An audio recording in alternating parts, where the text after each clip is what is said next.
कि गुरु ब्रह्मा है, गुरु ही विष्णु है और गुरु ही महेश है।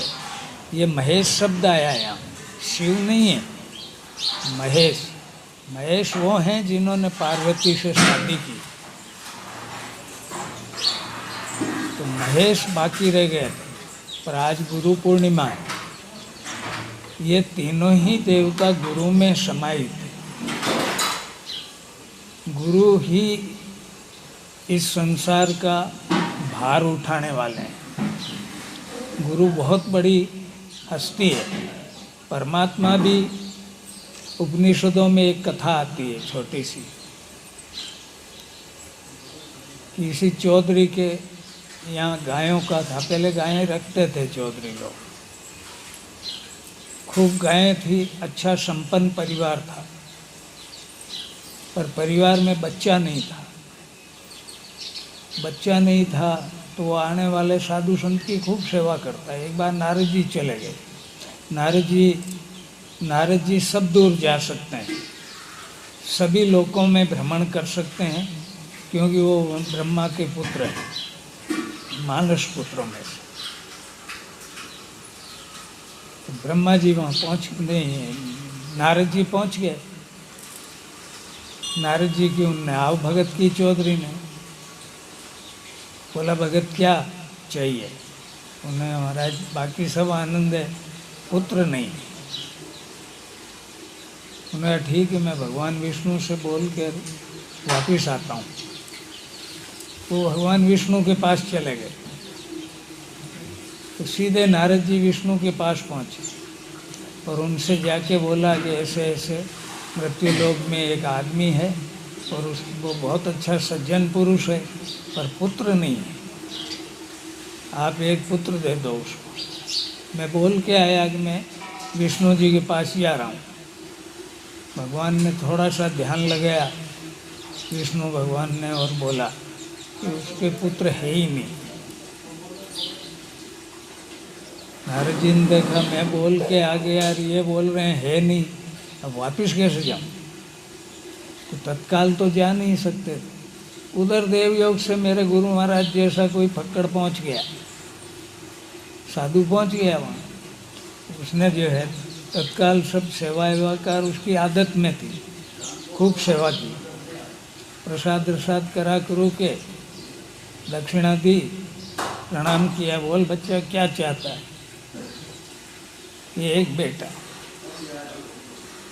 तथास्तु, 9 महीने बाद खिला लेना। वो महात्मा तो चले गए।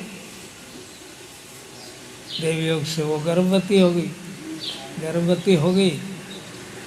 नारद जी ने देखा 2-3 महीने में शायद भूल गया होगा चौधरी, अब चलो उसको सांत्वना दे दो। तो वो 4-6 महीने उनको लग गए, क्योंकि हिम्मत करनी पड़ी कि जाऊं कि नहीं जाऊं, क्या बोलूं। वो आए जब तक तो सपुत्र हो गया था। तो चौधरी गोद में लिए हुए बैठा हुआ था और नारद जी पहुंच गए। नारद जी जैसे ही पहुंचे उन्होंने देखा बच्चा खिला रहे हैं।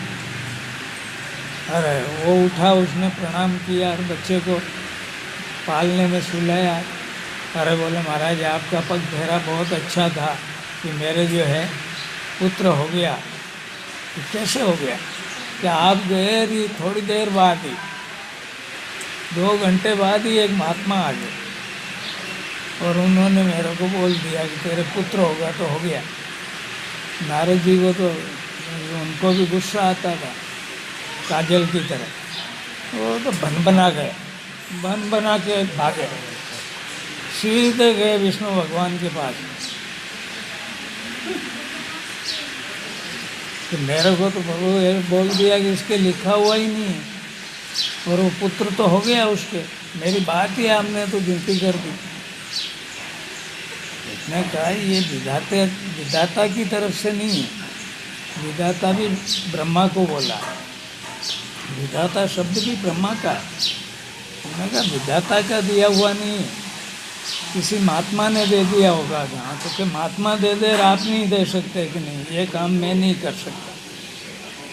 मैं इसलिए बता रहा हूँ ये कहानी कि महात्मा में बहुत बड़ी शक्ति है और मैं तो इतना भाग्यशाली हूँ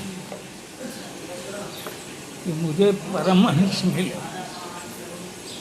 ये धरती जो है, ये धरती मंदिर नहीं है, ये आश्रम है। मंदिर एक अलग व्यवस्था होती है, मंदिर दर्शनों के लिए होते हैं, पर ये साधना के लिए।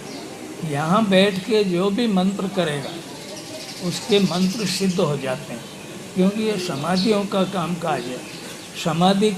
समाधि वाले संत कभी जाते नहीं, सब रहते हैं, उनका सूक्ष्म शरीर यहीं रहता है। इसलिए आश्रमों में पहले सब ऋषियों के पास ही पढ़ते थे।